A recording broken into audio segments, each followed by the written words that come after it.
Bueno, buenos días. Los invito a hacer conmigo la lectura del texto que vamos a estudiar hoy.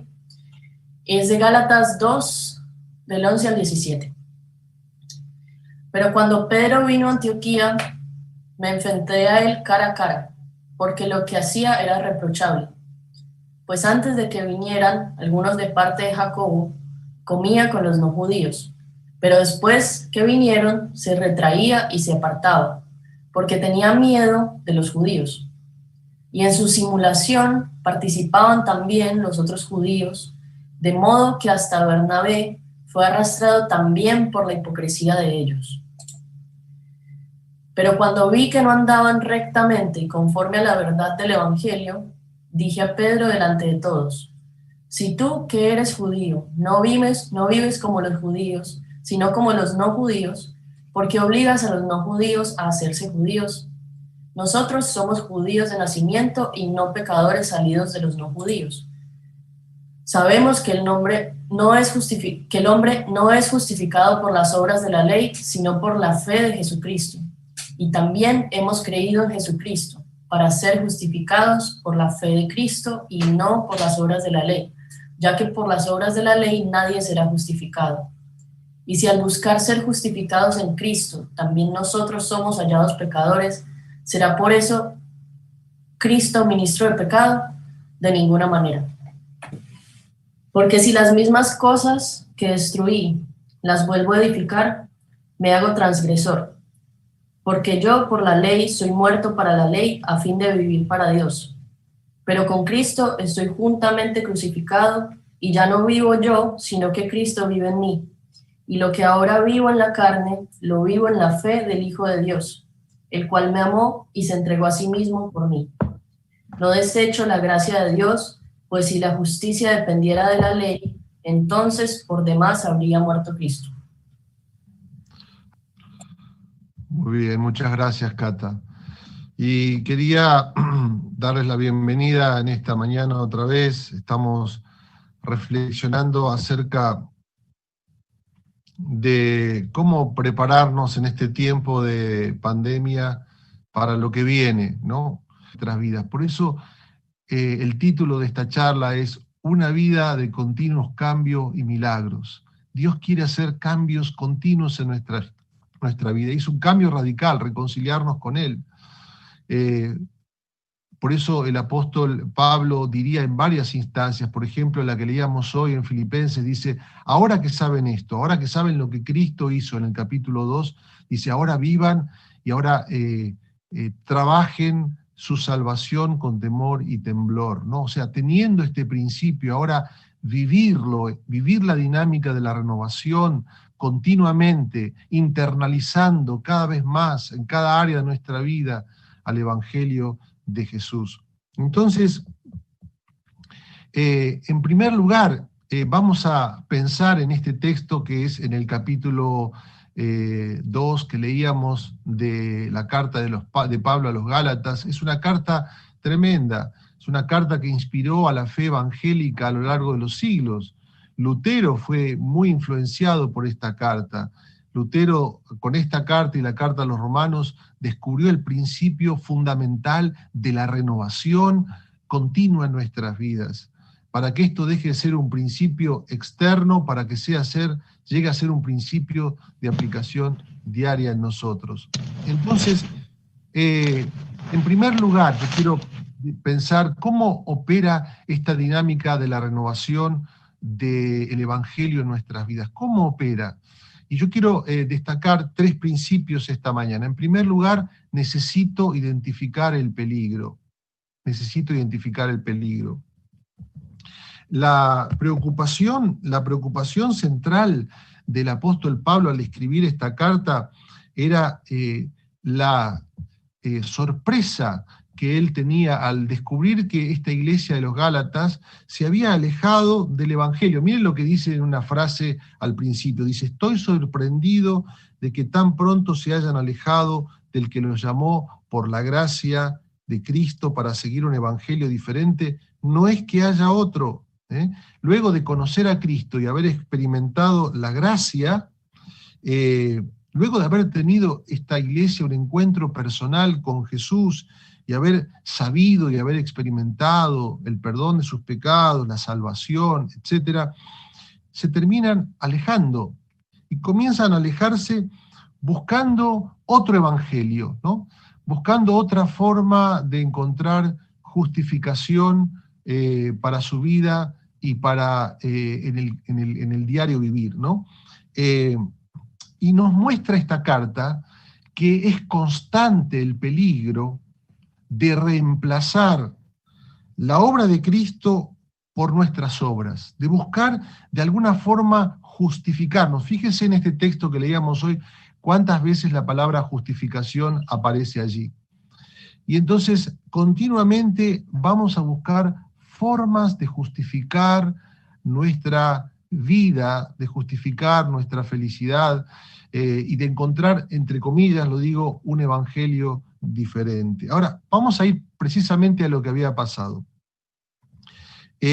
Allí en los versículos 11, 12 y 13 nos habla de que el gran apóstol Pedro, digo el gran apóstol Pedro porque si hay un apóstol ese era el apóstol Pedro, medio metió la pata.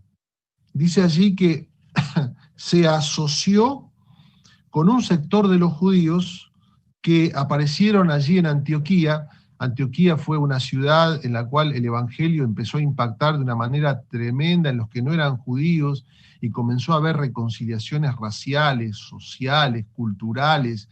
Y claro, fue primero el apóstol Pedro para ver qué pasaba, y después Pablo y la iglesia de Jerusalén continuó allí en conexión, en comunión con esta iglesia, y en una de estas instancias el apóstol Pedro dice que se asoció con los judíos, ¿no es cierto?, que de alguna forma empezaron a querer meter la ley de Moisés otra vez, el tema de las leyes, ¿no? Diciendo, bueno, sí, el evangelio está bueno, pero ahora hay que ponerse las pilas y hay que trabajar para lograr esa aceptación de Dios, metiendo un legalismo, una moralidad. Pablo no estaba en contra de vivir correctamente. El punto era la dinámica interna que motivaba eso. Si yo estoy haciendo esto por gratitud, es una cosa. Por alegría, por gozo, es una cosa. Si yo lo estoy haciendo para lograr la aprobación y la justificación de Dios, este es el problema. Encuentro un segundo evangelio. Y entonces Pedro fue a Antioquía y había unos judíos que estaban queriendo meter esta idea de la ley moral, de la ley de Moisés, etcétera, también la ceremonial. Y entonces, claro, estaban muy firmes estos tipos y entonces comenzaron a discriminar. Y Pedro dice que tuvo miedo allí y comenzó a asociarse con los judíos y diferenciarse de los no judíos, que también eran cristianos, obviamente. Y entonces Pablo dice que tuvo que encararlo, dice, lo resistí cara a cara, dice, porque no andaba rectamente conforme a la verdad del Evangelio. Ahora, quiero pasar a este punto, ¿no? Es decir, si hay alguien que conocía el Evangelio era Pedro, el gran apóstol Pedro. Basta leer los Evangelios para ver las cosas que Dios había hecho en Jesús en su vida y cómo él presenció la muerte de Cristo, lo negó y se encontró con el perdón de Jesús en la resurrección, cuando se encontró con él allí en el mar de Galilea. Él conocía el Evangelio, él conocía el perdón de los pecados, él conocía la dinámica de renovación, conocía la renovación que hace el Espíritu Santo en Pentecostés. Y sin embargo, este Pedro metió la pata. Este Pedro tuvo miedo, de repente tuvo una conducta errónea. Operó en él un principio que atentó contra ese evangelio que él conocía profundamente. Dice, no operaba conforme al evangelio. ¿Qué era lo que había dentro suyo? Un deseo de aprobación, que lo aprobaran sus pares en contra de otros, aprobando quizás a su identidad de la cual él venía, él era judío. Él tuvo miedo. Y este es el peligro que opera, si operó en Pedro, opera en cada uno de nosotros. Y debemos el desafío de la carta de los Gálatas, y continuamente el apóstol Pablo, es identificar el peligro de perder el principio del Evangelio y buscar justificar nuestra vida, nuestras alegrías, nuestra felicidad en otros evangelios. Y la Biblia lo llama ídolos, que de alguna forma me prometen felicidad, ¿no? Ahora, ¿cómo opera en nosotros? Y aquí está la tentación. Fíjense en la tentación de Eva. ¿Se acuerdan? Eva dice que vio el fruto que Dios le dijo que no debía comer, le pareció agradable a los ojos, bueno para comer, y que la iba a potenciar, porque le iba a traer sabiduría, iba a saber el bien y el mal como Dios. Entonces, esta operación que hace en nosotros la tentación es a encontrar fuera de Dios algo que traiga belleza, que traiga alegría, que traiga satisfacción, que traiga sentido. Y entonces el apóstol Pablo, al traer esta carta y al ejemplificarlo en este capítulo 2, nos está diciendo, si le pasó a Pedro, te puede pasar a vos. Así que el desafío fundamental es identificar el continuo peligro de que nosotros busquemos otro evangelio. O sea que no es solamente una cuestión de, ya lo viví una vez en mi vida, es el desafío a ser renovado continuamente, y por eso la charla. Primero, entonces, identificar. Quiero que leamos esta, si no lo puedes leer, porque por ahí nos están mirando desde el celular, ¿no es cierto? Me están mandando saludos de diferentes lugares, siempre gracias, pero yo se los voy a leer. ¿Cuáles son las cosas que has colocado en tu mente y en tu corazón como formas de autojustificación? Estos son los ídolos. Tu única justificación, quien realmente puede justificarte, quien realmente te puede aceptar otra vez a una relación con Él, es Dios. Nuestra necesidad de justificación es en primer lugar en relación con Dios. Pero estamos buscando y transitamos la vida buscando justificar nuestra existencia, justificar nuestras relaciones, nuestras decisiones, etcétera, que son reflejo de una necesidad mucho más profunda. Necesitamos ser justificados por Dios. Ahora, entonces el desafío está allí, y las preguntas que nos hacemos. ¿Qué es un ídolo? Un ídolo es cualquier cosa más fundamental que Dios para tu felicidad, tu significado en la vida y tu identidad. La idolatría no es tanto desear cosas malas, sino convertir las cosas buenas en cosas fundamentales. Esto significa que cualquier cosa puede convertirse en un ídolo, incluyendo las cosas buenas como la profesión, mi familia, un logro, tu independencia, una causa política, una posesión material, ciertas personas que dependen de ti, poder e influencia, el atractivo físico, el romanticismo, la aprobación de los demás, la seguridad financiera, tu lugar en un círculo social particular o en una institución. ¡Wow! ¡Cuánta!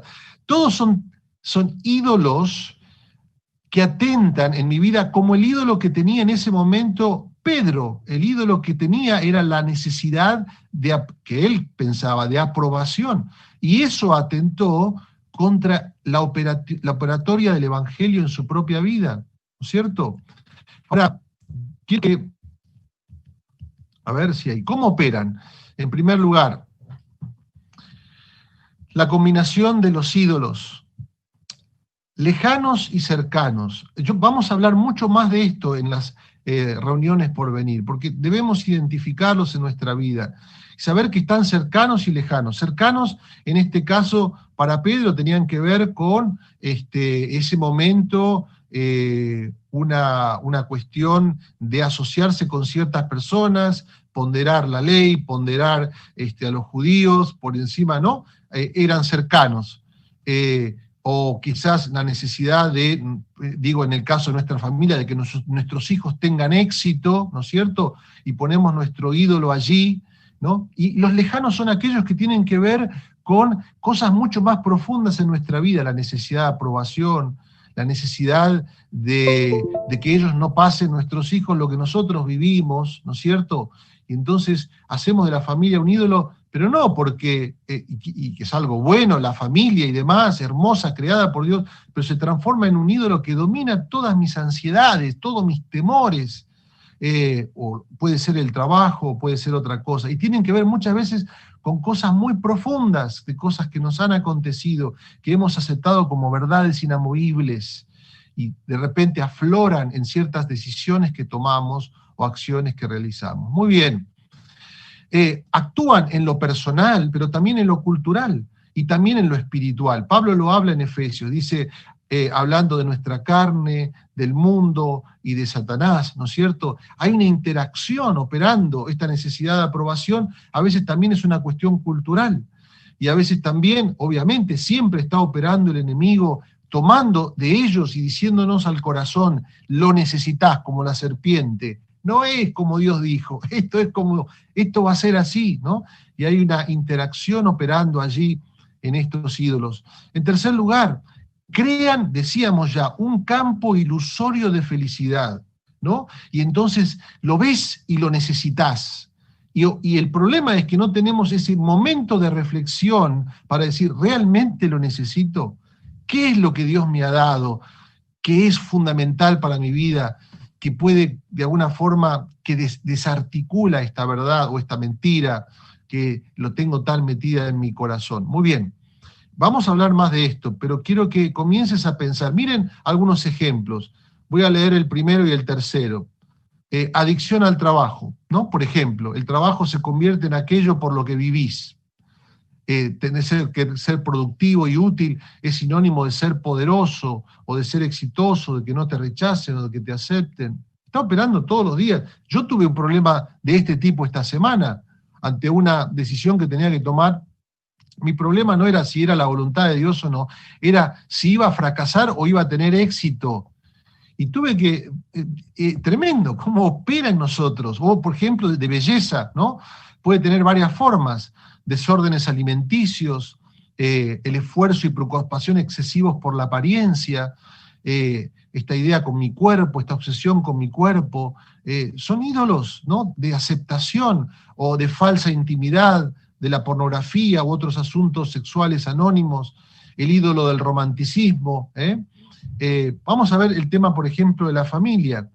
El futuro y la felicidad de tus hijos se convierten en lo más importante de tu vida, o satisfacer las expectativas de tus padres se convierten en lo más importante de tu vida. Los padres, ya sea vivos o ya no estén con nosotros, Me ha pasado en lo personal esta idea de cuando hago algo pensar qué estaría mi padre pensando o diciendo, no en un sentido de alegría, sino en un sentido de ansiedad. Y a veces estamos detrás de esta aprobación que nos persigue toda la vida. O casarte o tener un matrimonio perfecto se convierte en lo más importante para tu vida. Por eso, si hemos vivido una instancia de divorcio, es la gran frustración del fracaso. Dios tiene que sanarnos de estas cosas, queridos y queridas. Muy bien, necesitamos ver el peligro. Capaz que esto es todo lo que tendría que decirte, pero tenemos que avanzar. Necesitamos la comunidad, en segundo lugar. Ahora, una comunidad, necesitamos esa... ¿Qué era lo que lo salvó a Pedro? ¿Qué lo salvó a Pedro? ¿Cómo Dios lo ayudó a Pedro, al gran apóstol Pedro? Otra vez, si Pedro lo necesita, vos también y yo también. ¿Qué lo salvó a Pedro? Y ahí tiene una foto que después vamos a hablar de ella. Una comunidad que nos ayuda a identificar nuestras conductas y los ídolos detrás, operando en nosotros. Necesitamos esa comunidad que nos resista cara a cara, como Pablo a Pedro, que nos diga eso está mal. Allí están operando, obviamente, desde el Evangelio con amor y con la gracia, ¿no? No apuntando con el dedo, sino sabiendo que Cristo vino a salvar a los pecadores, de los cuales yo soy el primero, diciendo, te salvó a vos, me salvó a mí. Esa es la comunidad que necesitamos. Pero necesitamos esa comunidad que nos ayude en la renovación de la gracia. Esto no es un misticismo aislado donde vos podés vivirlo aisladamente. Necesitamos la comunidad de fe, que nos enseñen a caminar en el Evangelio. El aislamiento, quiero decirte esta mañana, es una receta para el desastre en nuestras vidas. Ya lo tenemos a Tom Hanks. ¿Cuántos vieron esa película maravillosa? La he visto muchas veces, ¿no es cierto? Es más, entendía por qué le hablaba a mi pelota de fútbol después de ver esa película. Yo no lo llamaba William, yo lo llamaba Cacho a mi película, a mi pelota de fútbol, pero bueno, todos tenemos alguna locura adentro, ¿no? El aislamiento es una receta para el desastre en nuestras vidas.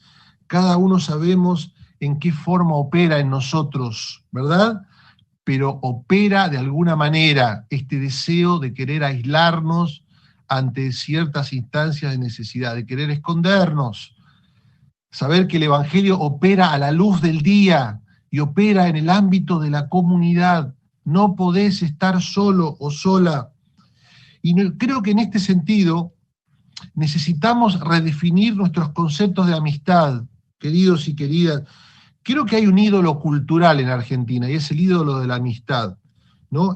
Hay un concepto de afinidad que tenemos los argentinos en cuanto a la amistad que necesita ser redefinido a la luz del Evangelio, ¿no? Estas ideas a veces tan alejadas. Hacemos un culto de la amistad, pero muchas veces la amistad mal entendida. Por eso a veces no hay perdón, a veces no hay confrontación, o a veces hay demasiada confrontación. El Evangelio debe ser nuestra guía. El Evangelio nos da un equilibrio entre cómo afirmar con amor y cómo también confrontar con amor. Necesitamos la comunidad de fe. Necesitas una comunidad de fe. Hoy en día, yo quiero celebrar que estemos reunidos por Zoom y por YouTube. No aflojes. Lo primero que va a intentar el enemigo es que te aísles, que escondas tu realidad. Ahí es donde opera, se apaga la dinámica del Evangelio. Por eso todos hacemos la comunidad. Quiero alentar a aquellos que dicen, estoy esperando que la iglesia construya amistades. No. Vos y yo y cada uno de nosotros somos llamados a construir esa amistad en el Evangelio, esa amistad que nos ayuda a caminar a la luz del día, que nos ayuda a caminar confrontando y afirmando. Quiero alentarte en cuanto a esto, salgamos de la idea profesional, de la idea institucional en la cabeza que tenemos de lo que debe ser una iglesia. Debemos ser una comunidad del Evangelio. ¿Amén? Espero que digas amén conmigo. Muy bien. Y en tercer lugar, se fueron los tiempos. Necesitamos una continua renovación. Esta es la tercera cosa, y aquí voy a terminar, y voy a ir rapidito. Pablo diría en los versículos 20 y 21, diría, resumiendo un poco todo lo que vino diciendo, dice, porque yo por la ley soy muerto para la ley, a fin de vivir para Dios. Con Cristo estoy juntamente crucificado, y ya no vivo yo, mas vive Cristo en mí. Y lo que ahora vivo en la carne, lo vivo en la fe del Hijo de Dios, el cual me amó y se entregó a sí mismo por mí. Vamos a volver a este texto y vamos a hablar quizás una vez solamente sobre este versículo, que lo deberías tener escrito en todas partes en tu casa. Este texto ha sido fundacional para mi vida. Con Cristo estoy juntamente crucificado, y ya no vivo yo, mas vive Cristo en mí. Y lo que ahora vivo en la carne, es decir, ahora Marcelo, lo que ahora vive, lo vivo en la fe, o por la fe, en el Hijo de Dios, el cual me amó y se entregó a sí mismo por mí. Dos verdades fundamentales. La primera es unión con Cristo. Este es el secreto de la renovación diaria. Debemos continuamente recordar y recordarnos nuestra unión con Cristo. Mira, si no conoces a Cristo o al Evangelio, necesitas saber que, lo hablábamos el domingo pasado, que el Evangelio es unión con Cristo. Es una unión con Cristo en la historia, en lo que Él hizo. Es una identificación con lo que Él hizo en la cruz, pero es una unión con Cristo en el día a día a través de la obra del Espíritu Santo. Entonces, dice Pablo, crucificado estoy juntamente con Cristo, y ya no vivo yo, mas vive Cristo en mí. ¿Qué te está diciendo Pablo? Pablo dice, con Cristo estoy, mi pasado que era sin Dios, quedó pasado. Mi pasado quedó pasado. Mi pasado de ayer, en el cual yo a veces no me puedo perdonar ante decisiones o acciones que he tomado. Con Cristo estoy hoy juntamente crucificado. Mi pasado ha sido removido. Dice allí el texto de Colosenses, dice, ustedes están muertos y vuestra vida está escondida con Cristo en Dios. Hablando de esa cobertura que Adán y Eva buscaron. Dios ha provisto esa cobertura, esto es la expiación, y nos ha escondido, nos ha vestido, nos ha revestido de Cristo. Y Cristo ahora es nuestra cobertura. Crucificado estoy con Cristo. Tu desnudez, tu fracaso, tu pecado, tu desobediencia, tu rebeldía, ha sido y ha muerto con Cristo en la cruz. Crucificado estoy juntamente con Cristo. En cuanto a tu día a día, dice, y lo que ahora vivo en la carne, todo lo que tiene que ver, dice, ya no vivo yo. Es decir, que ha operado un cambio de identidad, porque Pablo está diciendo, ya no vivo yo, casi está hablándose, yo no vivo, y está vivo, pero está diciendo, hay un cambio fundamental y radical de identidad que ha operado en Cristo, y esto ocurrió una vez y para siempre, y yo vivo en esa realidad de haber muerto al poder que tiene sobre mí estas realidades que hablábamos recién. Y esto es un elemento fundamental que yo muchas veces tengo la necesidad de recordar. Y vamos a ver cómo opera esta dinámica de recordarnos. Y en segundo lugar, resucitado, ya no vivo yo, mas vive Cristo en mí. ¡Qué tremenda verdad para tu vida! Ya no vives tú, ya no vivís vos, vive Cristo en vos. Ahora, quiero preguntarte, quizás estás escuchando por primera vez, estás tratando de luchar contra tus problemas y hoy estás escuchando que tu problema fundamental es tu relación con Dios. Estás luchando para salir adelante y la Biblia dice, solo es posible si Cristo vive en vos. Solo es posible si dejas que tu vida sea crucificada con Cristo allí en la cruz para que puedas resucitar y vivir en el poder de su resurrección. Pablo reconoce que en esta unión con Cristo hoy vive Cristo en él. Ahora, yo quiero recordarte que este es un principio por el cual debemos vivir cada día. Cada día somos llamados a vivir en este principio. Yo recuerdo una vez cuando era joven, me tomo un minuto más, discúlpenme, una vez recuerdo cuando era joven que manejaba un coche allí por la avenida Santa Fe y estaba era Santa Fe y Cabildo, la avenida Cabildo eran empedrados, hace cuántos años, ¿no? Y yo iba manejando y estaba medio resbaladizo y de repente un colectivo se me cruza adelante y yo, loco, tenía 21 años, impetuoso, era líder de jóvenes en la iglesia, me olvidé de todo, me bajé del coche y me subí al colectivo, el colectivero me quiso cerrar la puerta en la cara, le pegué una trompada a la puerta, la empujé, la abrí, lo fui a buscar, lo encaré para agarrarlo a trompadas. El tipo como que me vio tan sacado, se quedó en el molde y bueno, yo atiné a no pegarle, pero enojado me volví a subir al coche y me fui. Y cuando hice 5 o 6 cuadras, empecé a pensar y dije, qué locura, qué es lo que hice, pero qué es lo que hice, cómo puede ser. Y entonces muy atribulado, y como otras veces y en otras instancias en mi vida, me fui a mi padre, que era pastor, y le digo, papá, mirá lo que hice, y mirá cómo puedo haber hecho una cosa semejante. El sábado estaba hablando a los jóvenes y le estaba compartiendo a un compañero de la facultad, y ¿cómo puedo haber hecho una cosa así? Y mi padre me dice, sí, Marcelo, estas cosas pasan, pero ese no es el Marcelo que Cristo redimió. Ese ya no es el Marcelo.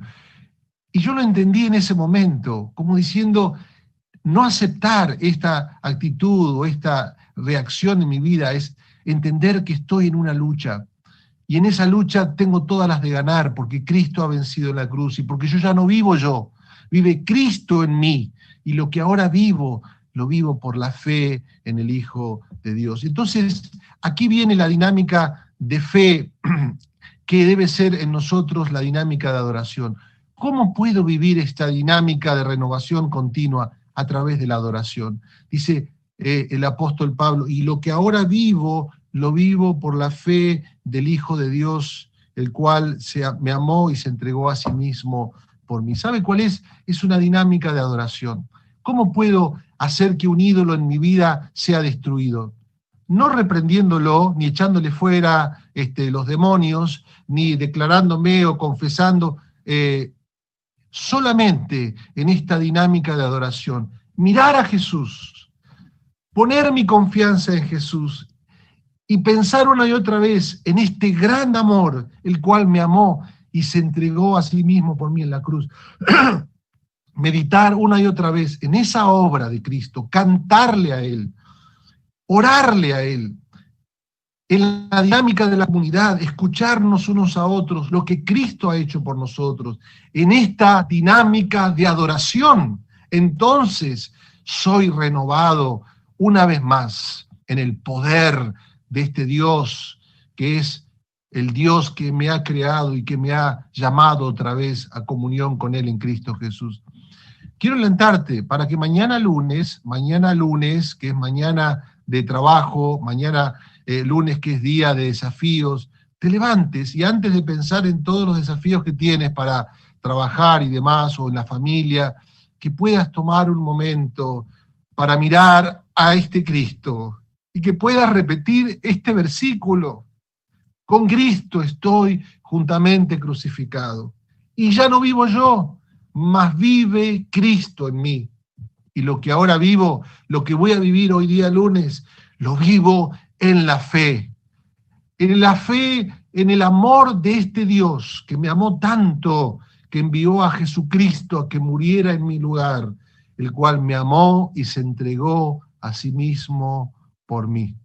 No deseches la gracia, dice allí el texto, como Pablo, no deseches la gracia, yo no desecho la gracia.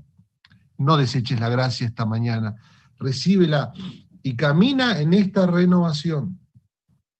Este es el secreto para la vida cristiana. Lee después el capítulo 3 de Colosenses, porque vamos a empezar a leerlo el domingo que viene. Pablo dice, miren las cosas de arriba, el cual está Cristo sentado a la diestra de Dios, porque ustedes murieron y su vida está escondida con Cristo en Dios. Dice, miren las cosas de arriba. Y después dice, en la vida personal, por tanto, muera en ustedes esto, aquello y lo otro, vívanlo en la vida de la comunidad, vívanlo en la familia, por tanto, vívanlo en el trabajo. Estas 4 áreas las dice allí en Colosenses capítulo 3, pero primero les dice, miren las cosas de arriba, miren el Evangelio, miren a Cristo allí sentado a la diestra del Padre, en poder triunfante, miren su amor, mediten que ustedes están muertos en Cristo y vuestra vida está escondida con Cristo en Dios. Bueno, acá terminamos, vamos a dejar acá. Yo me fui mal. Quiero orar por vos en el nombre de Jesús esta mañana. Señor, quiero pedir tu bendición sobre cada uno de nosotros, quiero bendecir tu vida, quiero pedir que la gracia de Dios te fortalezca, que Él te llene en esta mañana otra vez de una suave y fresca brisa del Evangelio. Lo pido en el nombre del Padre, del Hijo y del Espíritu Santo sobre tu vida. Amén y amén. Dios te bendiga.